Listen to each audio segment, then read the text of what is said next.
Hola, vamos a empezar con nuestra explicación de un nuevo autor, que es Nietzsche. Como veis, nació en 1844 y murió en 1900. Y en los apuntes, pues lo tenemos distribuido. Pues primero contamos de una manera un poco extensa su vida, el que quiera la puede leer, ahora hablaré un poquito de ella. Luego hablamos de los principales eventos de su contexto histórico y cultural, porque es importante, él hace una crítica constante a la cultura de su momento, incluso a nuestra cultura actual. Entonces es interesante ver los hitos más importantes que le rodearon y que también nos rodean a nosotros. Y luego ya pasaremos a hablar de las influencias que le marcaron más.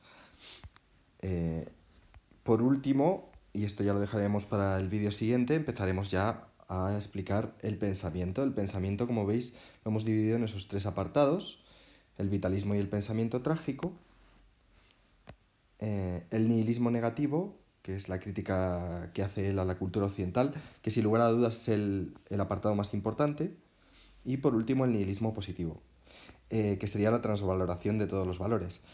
El juego, para que entendáis bien el pensamiento de Nietzsche, es explicar primero sus primeros libros, El nacimiento de la tragedia, donde él explicó básicamente lo que era para él el vitalismo, y luego explicar el resto de su obra a través de esta duplicidad de nihilismos, ¿no? El nihilismo negativo es lo que él quiere destruir, lo que él quiere quitar.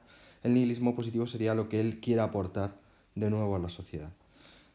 Bueno, como esto ya lo empezaremos a explicar a partir del siguiente vídeo, vamos a ir muy rapidito haciendo una pequeña introducción a lo que es Nietzsche y al pensamiento de Nietzsche. ¿Quién es Nietzsche? ¿Por qué es tan importante Nietzsche? Bueno, es un pensador que yo siempre digo que es bastante peligroso, en el sentido de que, ya sabéis, que unos años después de su muerte los nazis le tomarían como filósofo de cabecera por todo aquello de la crítica que hacían a los judíos y la defensa de la raza aria, el tema de la voluntad de poder como una capacidad de extender el dominio de esa raza aria por el resto de países. Bueno, ¿estos son ideas de Nietzsche o no son ideas de Nietzsche? Si vosotros leéis los libros de Nietzsche, alguno de ellos que os recomiendo que leáis, ahora os diré algunos por los que podéis empezar, para no volveros locos empezando directamente con el Así habló Zaratustra. Bueno, si leéis alguno de los libros de Nietzsche, os daréis cuenta que, claro, él claro que era que tenía páginas antisemitas, en el sentido de que se metía muchísimo con los judíos. Pero si pasabais la página veréis que también se metía muchísimo con los cristianos, veréis que también se metía muchísimo con los propios alemanes, se metía muchísimo... Bueno, digamos que prácticamente todos los valores que estaban de moda en su cultura eran despreciados por Nietzsche y eran criticados por Nietzsche. Por eso, a lo largo de su vida fue un pensador bastante solitario. Él consiguió la fama una vez muerto y una vez que se le empezó a releer de otra manera. Tuvo bastante poca suerte en su vida y pasó una vida bastante mala. Ahora hablamos un poquito de la vida. Otra de las razones por la que Nietzsche nos interesa bastante es porque, igual que Marx nos interesaba en tanto que hacía una crítica al capitalismo, que es nuestro sistema actual, Nietzsche hace una crítica al resto de aspectos de nuestra cultura. Incluso hace una crítica muy dura a la democracia, ¿no? Y al concepto de igualdad entre los hombres. Algo bastante extraño para nosotros, que hemos sido formados en que estos valores eran universales y no se podían poner en duda. Pues bueno, Nietzsche es un pensador que sí que los pone en duda y nos interesa por eso. También es un pensador que da una alternativa a la moral tradicional, a la moral heredada de la tradición, sobre todo de la tradición cristiana, judeocristiana en general.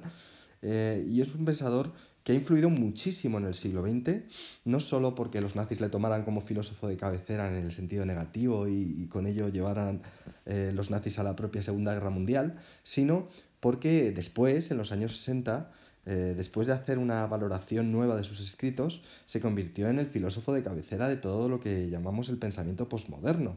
Y filósofos como Umberto Eco, eh, como Deleuze, como Foucault, todos estos franceses postmodernos, le tuvieron como un gran filósofo que junto a Marx y junto a Freud podían sembrar la destrucción, por decirlo así, de todos los valores tradicionales, ¿no? Y de toda la manera de ver tradicional al hombre que habíamos tenido.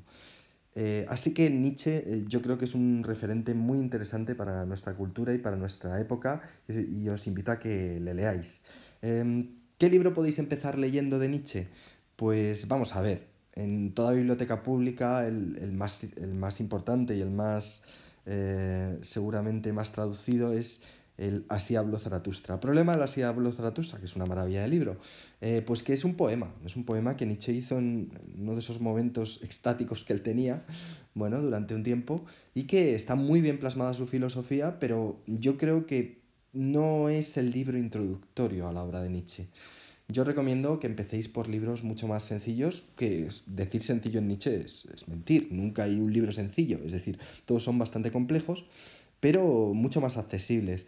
Por ejemplo, Más allá del bien y del mal es un libro que está hecho a base de aforismos, que era la forma propia en la que Nietzsche quiso escribir muchos de sus libros, la tomó de Schopenhauer. Un aforismo, nada, son frases cortas o pequeños párrafos en los que se habla de una idea y que puede ser independiente del resto de aforismos de páginas adyacentes. En este caso, Más allá del bien y del mal, es un libro que habla de esa decadencia de los valores de la cultura occidental y es un libro que tiene su hermano, nunca podríamos decir gemelo, porque es justo a nivel formal es totalmente distinto, pero a nivel de contenido sí que tiene muchas cosas en común, que es la genealogía de la moral. Si Más allá del bien y el mal está escrito a modo de aforismos y lo podéis poner como libro de cabecera y leer un poco cada día siguiendo el orden que queráis. La genealogía de la moral es un libro que está escrito en la misma época y que es un ensayo, uno de los pocos ensayos que podemos leer en Nietzsche y que también nos enseña bastante de lo que es el pensamiento más crítico de Nietzsche. Y ya digo que es la parte que más nos interesa a nosotros de Nietzsche, esa crítica a los valores de la cultura occidental. Yo empezaría por ahí y luego si os va gustando pues podéis tomar cualquier otro libro. El nacimiento de la tragedia es una maravilla, La voluntad de poder, que es un libro que dejó a medio escribir pero que tenemos muchos bocetos de él y que es un libro bastante completo. Bueno, ya digo. Y luego para disfrutar y para que Nietzsche, como siempre digo yo, cuando tú te crees que estás leyendo a Nietzsche, en el fondo él te está leyendo a ti. Bueno, pues para que sintáis esa sensación siempre está el Así habló Zaratustra, que es un libro que nos rodea constantemente, nos mete en ese eterno retorno y no nos deja salir. Bueno, pues esto por daros alguna bibliografía interesante. Como veis, a Nietzsche no lo hemos dividido en esos apartados de ontología, epistemología. Era muy difícil dividirle así. Si queréis ver un poco cómo sería esa división por apartados más académicos para nuestro examen de EBAU, pues podéis ver el cuadro de las distintas épocas. En la filosofía contemporánea tenéis una división por temas de Nietzsche. Otra cosa importante que me gustaría deciros es que Nietzsche es un autor que es revolucionario para su época y por eso llevó una vida bastante solitaria. Y con esto podemos empezar a hablar de la propia vida de Nietzsche. Como veis, nació en 1844 en una ciudad de la antigua Prusia y era hijo de un predicador, de un pastor luterano. Por lo tanto, él sí que recibió una educación cristiana bastante importante y conocía bastante bien el cristianismo, aunque luego lo rechazara. Una de las cosas curiosas de la vida de Nietzsche es que fue el catedrático más joven de Europa en ese momento. De hecho, consiguió la cátedra sin haber escrito una tesis. Su tesis, digamos que la escribió cuando ya estaba dando clase en la universidad y fue ese libro que era absolutamente rompedor, que es El origen o el nacimiento de la tragedia, que nadie entendió. Era un libro en el que Nietzsche nada más y nada menos que pretendía explicar el origen del arte tomado como un modelo para explicar las fuerzas que están y que rigen internamente la vida, y todo esto explicando como ejemplo y modelo de ese origen de la vida y origen del arte, el origen de la propia tragedia a partir de una lucha entre dioses eh, primigenios de la Grecia arcaica. Evidentemente nadie entendió esto. Los filólogos, Nietzsche era catedrático en filología, no lo vieron como algo científico, los mitólogos no lo vieron como suficientemente imaginativo, los artistas no reconocieron eh, ese origen del arte en el origen de la vida y fue un libro bastante mal comprendido. De hecho, él empezó a perder alumnos en ese momento, pero a la vez se le juntó con que empezó a tener unas jaquecas que le imposibilitaban trabajar y a partir de ese momento, ya él de muy joven, pues tuvo que dejar las clases y se dedicó a vivir prácticamente en soledad, con unos cuantos amigos que le admiraban y le rodeaban, pero tratando de huir de esa enfermedad que él tenía, que eran esos grandes jaquecas en los cuales tenía que pasar 3 días en la cama y aprovechar solo uno para escribir. Entonces, él pasó pues con esa pensión pequeña que le daba el Estado por haber sido profesor, pasó su vida pues en invierno iba a Italia y se quedaba en algún balneario de Italia. En verano pues volvía a Alemania para también estar en algún balneario de Alemania. Una vida, ya digo, bastante triste y de luchador. Yo creo que Nietzsche sí que fue un luchador, en tanto que cualquier otro hubiera tirado la toalla, tanto por el modo de pensamiento que tenía tan contrario a su época, como por todos esos problemas de salud, y él siguió hasta el final. Sabéis que Nietzsche, al final de su vida, eh, pues sí muere en el 1900, en 1889, tiene un acceso absoluto, una crisis de lo que nosotros llamaríamos ahora esquizofrenia, pierde completamente la razón, se queda catatónico y esos 11 últimos años los pasa cuidado por su hermana. Catatónico quiere decir que ni se mueve, ni habla, ni nada, ¿no? Se queda en un estado absolutamente, como diríamos nosotros ahora, vegetal. Hasta su muerte, que sería 10 años después. Bueno, hay múltiples anécdotas de la vida de Nietzsche.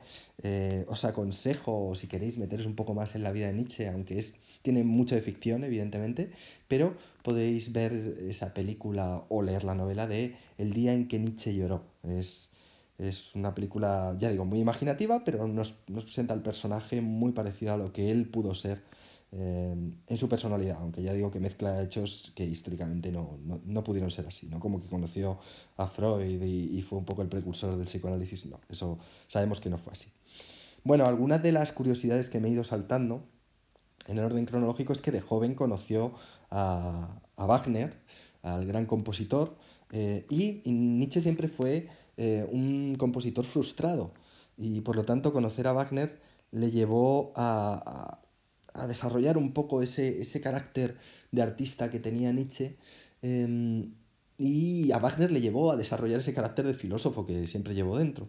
También es verdad que acabaron bastante mal, ¿no? En los apuntes hablo un poco de esa influencia que pudo tener de Wagner y de por qué acabó esa amistad tan mal, pero también deciros que en los últimos años, esa última década de 1880 hasta el 89, que escribió multitud de libros, pues dos de ellos fueron dedicados a Wagner, o sea que fue una amistad que una derrota, pero también le marcó el resto de su vida. Por otro lado, deciros que la gran influencia que recibió Nietzsche fue a nivel filosófico de Schopenhauer. ¿Mm? Schopenhauer era un autor que había sido maldito hasta la época en la que Nietzsche le vuelve a leer y se hace famoso en ese momento, cuando ya Schopenhauer era muy mayor, y se pone de moda, y tanto Wagner como Nietzsche son grandes seguidores de la obra de Schopenhauer, del cual hablaré dentro de un rato un poco explicando básicamente su filosofía. Y la última de las influencias muy, muy importante en Nietzsche es precisamente la de la Grecia arcaica. Nietzsche, él es uno de los grandes culpables de que nosotros podamos hablar de filosofía presocrática. No sé si os habéis dado cuenta de que es un poco raro decir que hay una filosofía presocrática y possocrática, ¿no? Porque es el momento que se elige es a Sócrates, si Sócrates mismo no escribió, ¿no? Pues tendría más sentido si los primeros textos enteros que se dan de un filósofo son los o que se han quedado para la tradición son los de Platón. ¿Por qué se cita a Sócrates? Bueno, pues porque hasta Nietzsche y los filólogos que le acompañaron, bueno, ahí tenéis, ¿no? Otro nombre importante de la filología, Rode. Bueno, pues hasta Nietzsche se había considerado que el primer autor escrito que teníamos, el gran filósofo, era Platón. Y recordad que Platón siempre ponía, o casi siempre puso de protagonista de sus diálogos a Sócrates. Por lo tanto, se da por hecho que esa filosofía, gran parte de esa filosofía que Platón recogía en sus diálogos era de Sócrates. Y antes de Sócrates no había filosofía, o lo que se podía llamar filosofía estaba tan ligado con el mito que no era un pensamiento tan puro como el de Sócrates o como el de Platón. Eh, Cuando llega Nietzsche, una de las tareas que hace, y por eso se le concede esa cátedra de un modo tan temprano, es porque los artículos que escribe sobre esa recuperación de la filosofía anterior a Sócrates, de la filosofía presocrática. Y entonces por eso nosotros llamamos a los filósofos presocráticos así, ¿no? Un poco porque Nietzsche le recuperó, estudió su pensamiento y a él le influyó muchísimo, ¿no?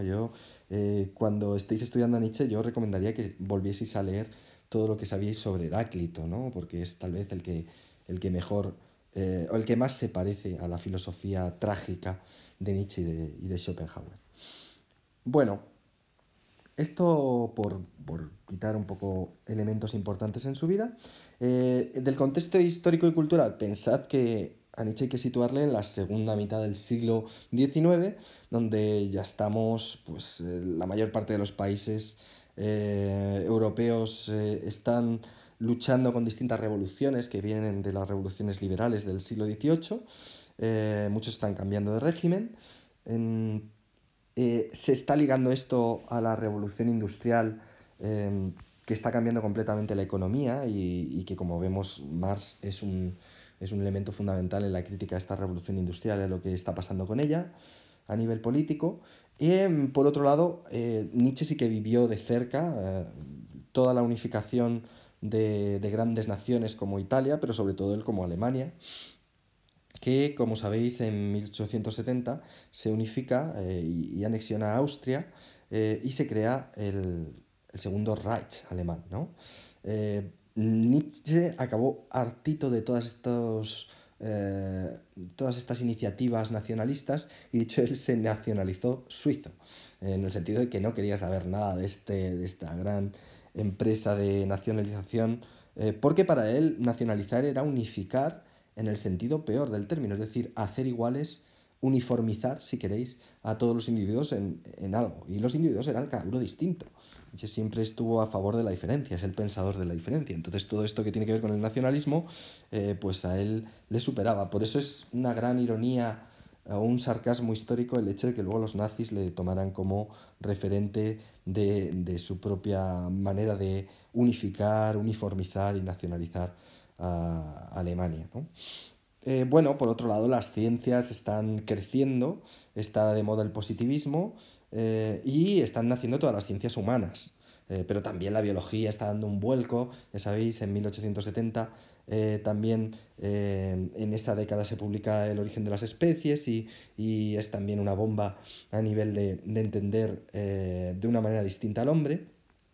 Y por otro lado, Nietzsche también está muy inmerso en el movimiento romántico, aunque él no se considera romántico, él más bien se considera antirromántico. Evidentemente todo ese movimiento que puede venir de Fichte, de Lessing, bueno, ahí tenéis a Wagner, también podríamos meterle en el movimiento romántico, propio Hegel, de una manera un poco más racional, pero sería el romanticismo, y contra todo esto también está Nietzsche. Ahí podéis leer los apuntes un poco las bases de lo que sería el romanticismo y por qué Nietzsche estaría en contra.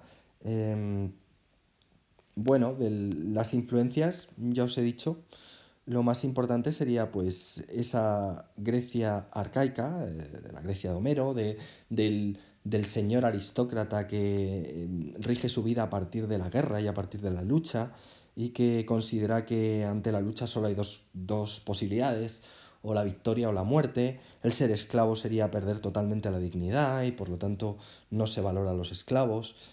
Bueno, de ahí tomará bastantes ideas él. Ese sería todo lo que tiene que ver con la Grecia homérica, pero también podríamos, voy a ayudarme un poco con el rotulador para hacerlo un poco más ameno. Em, También tendríamos todo lo que tiene que ver con el arte, ¿no? El arte en el nacimiento de la tragedia, pues es fundamental. Él cuenta cómo la tragedia se origina a partir de una lucha de dos tendencias, la dionisiaca, la apolínea. Bueno, ya lo explicaremos en el próximo vídeo. Pero ahí vendría un poco de estudiar cómo eran las religiones antiguas griegas. Y en la filosofía ya he dicho que también lo más importante sería no la filosofía de Sócrates y Platón, sino justamente la filosofía de los presocráticos. Esto sería lo importante para Nietzsche, la filosofía presocrática. Acordaos de esa frase tan maravillosa de Tales de Mileto: todo está lleno de dioses, ¿no? Pues ahí podríamos meter gran parte del pensamiento de Nietzsche, igual que aquella frase maravillosa de Heráclito de la guerra es el padre de todas las cosas. Bueno, ya digo, sería en general un pensamiento originado por los presocráticos que él revaloriza y salva de la quema de toda la historia, de la historiografía hasta ese momento. Pero ya digo, tanto a Wagner como a Nietzsche, el autor que más les influyó directamente fue sin duda Schopenhauer. ¿Quién es Schopenhauer? Bueno, habría que dedicarle un vídeo entero a él. Por, por dejarlo clarito en tres ideas básicas, deciros que Schopenhauer es el gran pensador del pesimismo, ¿no? Del absurdo. Él es el primero que afirma de un modo muy categórico que en el mundo no hay nada que tenga sentido, estamos en la Tierra y la Tierra no es más que una roca en la que vamos dando vueltas y podremos acabar en cualquier momento, y que hay que buscar la manera de darle sentido a este absurdo que nos acompaña por nuestra propia naturaleza. Donde mejor lo explica él es en su libro, su obra magna, que es El mundo como voluntad y representación. Él divide el mundo en el que vivimos los humanos en, en dos maneras de mirarlo. Dos maneras que vienen de la distinción kantiana entre fenómeno y noumeno. Aquella distinción kantiana que afirmaba que una cosa era la realidad tal y como yo la veo, la cosa para mí, que es el fenómeno, sería lo que Schopenhauer llamaba el mundo como representación. La realidad no es tal y como la vemos. Tal y como la vemos, tal y como nos la representamos, está trasvasada, está traspasada por unos filtros que son fundamentalmente la categoría de causalidad y el espacio y el tiempo. El espacio y el tiempo y las categorías, sobre todo la categoría de causalidad. Eso nos lleva a estar inmersos en una especie de sueño, de ensoñación, que Schopenhauer, que también tiene bastante influencia del budismo oriental y de la India, pues habla de la diosa Maya que cubría a los hombres con un velo que no les permitía ver la realidad y que les mantiene entre sueños y fantasías, como veis ahí. También cita muchísimas veces la obra de Calderón de la Barca de la vida es sueño, ¿no? En tanto que vivimos en un sueño que no es el sueño, no es la realidad verdadera. Bien, frente a este mundo como representación, él propone que hay una manera de acceder al mundo real, a la cosa en sí, como diría Kant, que es el mundo como voluntad. El mundo como voluntad sería eso que somos de verdad y que se sale de todo ensueño al que le podemos limitar. El mundo como voluntad, le llama a él como voluntad porque recordad que para Kant la cosa en sí, en el fondo, era, en nuestro caso, era nuestra voluntad, la voluntad por la cual afirmábamos nuestra libertad, más allá de lo que el mundo como representación o como fenómeno pudiera limitarlo todo como si estuviera categorizado y estuviera siempre atado a causalidades que hicieran imposible la libertad. Bueno, pues en ese mundo en el que había que creer, según decía Kant, que era la voluntad, bueno, pues lo que hace Schopenhauer es no solo creer en este mundo, sino tratar de estudiarlo por sí mismo. Él dice que ese mundo real sería un mundo de voluntades, voluntades ciegas, lo que él llama la voluntad de vida, la voluntad de vivir. Él observa a la naturaleza y nos observa a nosotros mismos y afirma que la voluntad la tenemos todos y la tienen todos los animales, la tienen todos los seres vivos, y lo que quiere es sobrevivir. Pero esa voluntad de sobrevivir nos lleva a tener una tendencia clara al dolor. ¿Por qué? Porque ese deseo de sobrevivir, de mantenernos en el ser, hace que estemos totalmente atenazados por el miedo a perder esa vida. Y eso nos hace luchar con los otros seres para que no acaben con esa vida y no la cercenen. Y eso nos lleva a una vida de dolor y de sufrimiento en la que no podemos salir de un modo sencillo. Él propone dos salidas. Fijaos que la manera de salir de ese sufrimiento es anular la voluntad de vivir, porque la voluntad de vivir es lo que nos mantiene apegados a ese dolor y a ese sufrimiento. Él no dice que nos tengamos que suicidar, él lo que dice es que tenemos que acallar ese deseo para vivir una vida más plena, más entregada a los demás. ¿Cómo lo podemos hacer? ¿Cómo podemos acallar ese deseo que nos lleva a tanto miedo y a tanto dolor? Bueno, pues una manera sencilla pero provisional sería el arte, y por eso él también toma como ejemplo de arte la tragedia. O sea, la idea que tiene Nietzsche de estudiar el origen de la tragedia le viene de una influencia de Schopenhauer. Él propone que el arte puede calmar esa voluntad de vivir, porque en el momento que estamos ligados a la belleza de la obra o a la historia, a la trama que nos está contando la tragedia, es como si saliéramos de nosotros. Nos identificamos con ese personaje o con ese cuadro, con esa experiencia estética, y de pronto todos nuestros deseos se acallan, porque estamos como en otra vida. Estamos como en otra vida, pero a distancia, porque claro, cuando el antiguo griego iba a ver la tragedia al teatro, recordad que los protagonistas de la tragedia siempre eran los que más sufrían, de ahí viene protagonista. Protos, el gran agonista, sufriente. Era el que más sufría y acababa perdiendo siempre. Pero toda esa identificación que hacía el griego cuando iba a ver ese protagonista y se identificaba con él, a la vez le daba una distancia, porque cuando salía de la tragedia, una de las cosas que saldría pensando es, oh, pues a mí no me va tan mal como a este, ¿no?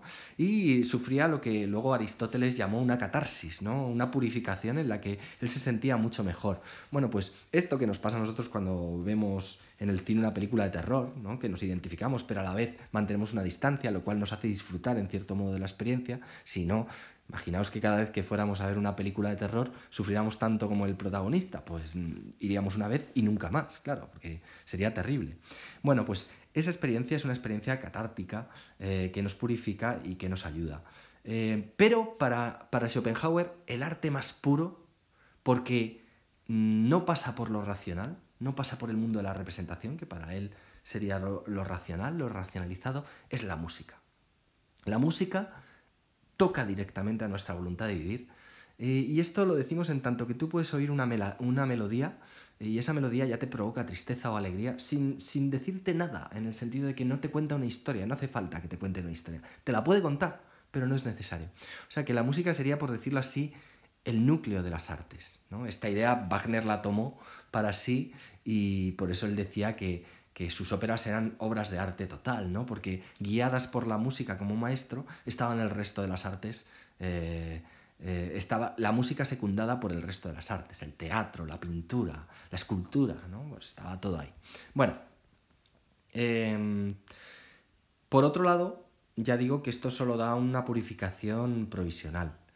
Si quieres purificarte del todo, tienes que hacer el segundo método, que es llevar una vida ascética.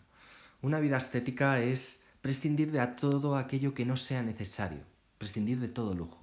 Pues esto que hacen los monjes que se van a vivir en comunidades muy pobres, o esto que hacían los eremitas de irse al desierto a sobrevivir allí como podían.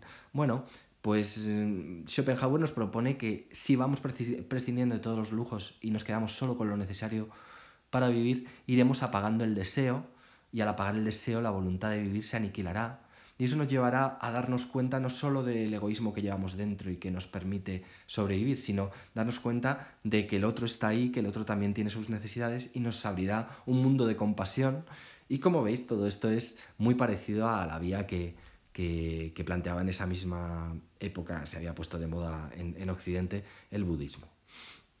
Bueno, esto sería Schopenhauer.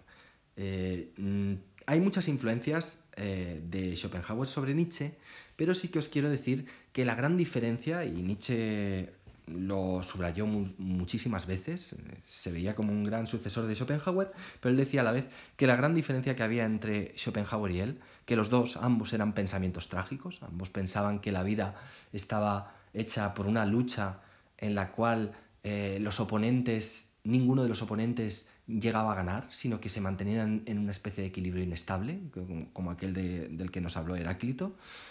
Bueno, pues eso sería lo que tenían en común, el pensamiento trágico. Pero lo que no tenía en común Nietzsche con Schopenhauer, y siempre se rebeló, y toda su filosofía hay que entenderla como una rebelión ante el pesimismo del propio Schopenhauer. Eso era lo que les separaba. Ese pesimismo que tenía Schopenhauer es precisamente de lo que quiere escapar Nietzsche. Nietzsche quiere ser trágico pero alegre. Él propone la danza, propone la música como danza, no la música como tragedia.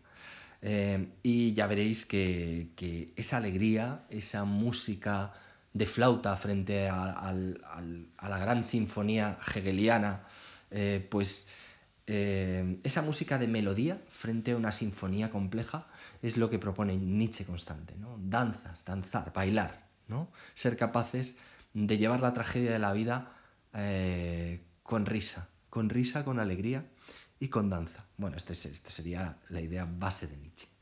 Por acabar este vídeo, que ya se me está haciendo muy largo y a vosotros mucho más, deciros que Nietzsche siempre eligió a sus oponentes de una manera muy certera. Es decir, cuando él dice que sus grandes oponentes son Sócrates, Platón, Cristo y Hegel, es porque está eligiendo tal vez a los personajes que más admira, por otro lado, ¿no? Es decir, que cuando él critica a los judíos es también porque les admira muchísimo. Como el resto de oposiciones yo creo que van a quedar claras según vayamos dando el tema, solo deciros que si yo tuviera que elegir a un oponente único de Nietzsche, por su contexto histórico sería Hegel. Es decir, Nietzsche es el anti-Hegel. Vais a ver que si Hegel proponía la dialéctica y con esto convenció hasta a los más anti-hegelianos como al propio Marx, pues Nietzsche propone la antidialéctica. La antidialéctica es justamente el pensamiento trágico.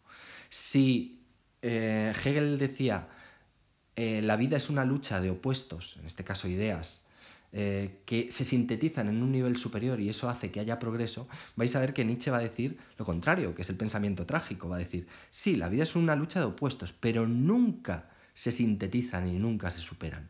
De hecho, la esencia de la vida es que ese pulso que van teniendo los opuestos, ¿no? ese arco y la lira del que habló Heráclito, pues va a generar una tensión, un desequilibrio equilibrado, ¿no? Como el día y la noche, como las estaciones, que va a generar la multiplicidad, que va a hacer que cada cosa que pase sea distinta a todo lo que ha pasado antes. Bueno, esta es la esencia de Nietzsche, la diferencia, ¿no? El pensamiento de la diferencia que viene de él, el pensamiento trágico. Con esto os invito a que empecemos a dar el pensamiento de Nietzsche en el próximo vídeo y espero que lo hayáis disfrutado.